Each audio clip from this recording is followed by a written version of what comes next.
Greenbelt's got a very long history, although not the Greenbelt. In fact, Elizabeth I was concerned about the growth of London, that it was sprawling and getting too large. But the Greenbelt as we know it, really, its history goes back to the late 1800s, especially with the London County Council. And the initial idea was to bring green, to bring open space to London's residents. And then that changed. So in the 1920s, for the first time, the purpose of the Green Belt was voiced as being to limit the growth of London.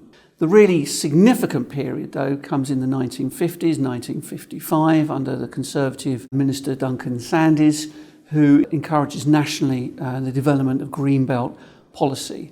The Metropolitan Green Belt is the Green Belt that is in and outside London and that is supposed to prevent London sprawl. It's successful in containing urban development, London physical growth.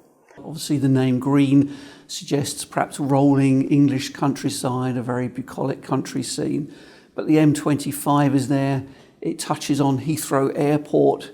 There are lots of electricity pylons running through the Greenbelt. In other places it is very green and it might conform more to our stereotype where we would imagine people rambling through open countryside. What we're very aware of is that the world has changed enormously since the late 1940s. The southeast economy is burgeoning and is likely to burgeon as we go forwards.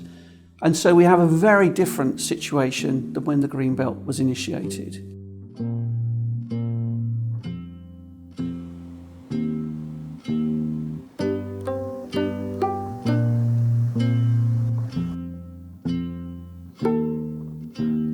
The city is growing faster than any British city has ever grown, 1 million people in a decade, and we're not coming anywhere near providing enough homes for people. We need to provide at least 50,000 new homes a year, and we're barely meeting half of that at the moment. The Metropolitan Green Belt is one of the reasons why the land supply in London is really constrained. But I don't think that people would like the Green Belt so much if they knew that it was partly responsible for the rent they have to pay. You can't develop as many housing as you would wish to do because you don't have enough land. And we're seeing a rise in household size, which is partly a response to that. More people are being forced into sharing, and more people are being forced to commute longer distances to work. London is a growing city, fast-growing city, so it needs some policy of constraint, but it needs a policy to say where development and growth should actually happen. Businesses in London think that a lack of housing supply is potentially a risk to London's future competitiveness. If we can't house the workers that are here now, and if we can't continue to attract talent both from within the UK and across nationally, then that will have consequences for the future growth of London's economy. We support a brownfield first policy. It is the first and best option for London, but the reality is that the backlog of housing demand is so high and the projections of future growth is so great that we think realistically brownfield alone will not solve our problems. Policy also suggests some other incidental uses for Greenbelt, including filling it up with nature and also allowing more public access. These aims we don't measure, so we actually don't know how successful it is in terms of being filled with more nature or allowing greatly increased access. If these are to be one of the incidental benefits of Greenbelt, we should really measure that. And there's a lot of debate about the fact that a lot of the land isn't very high quality. Certainly where I live, the Green Belt could be one strip of land, one field, and it may not be high quality, but it performs that really important function of separating communities. Local authorities are really tinkering around the edges, and they're also releasing Green Belt in a sort of incremental way, in a way that doesn't really have any strategy. It meets their local needs, but it's not looking at it from a southeast London city region growth perspective. I think at the time when Green Belts were first put in 1955, there was less nationwide plan-making capacity. In practice, since that time, a lot of cities have already got non-sprawl plan-making ability, which means planned urban extensions. So in fact, I think it would be difficult to point out a clear distinction between the Green Belt cities and the ones without. So some of the people who advocate against the green belt would argue that actually it's not very biodiverse, it's not very ecologically friendly because it's intensively farmed. It's a fair mix of everything, and what people need to understand is that the green belt is a fair mix of many things, and it's not just beautiful and green, it's also commercial, and it's also used for wasteland, and it's ugly also.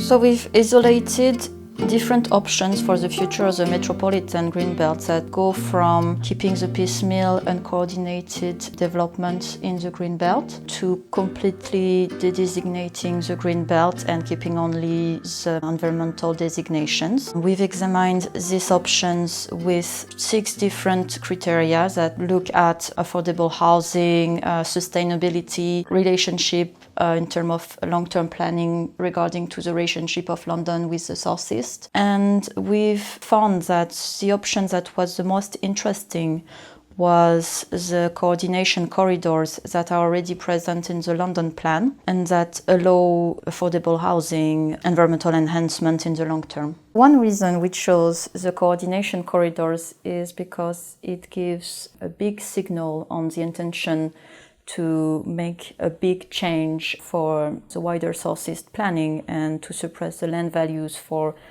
future developments.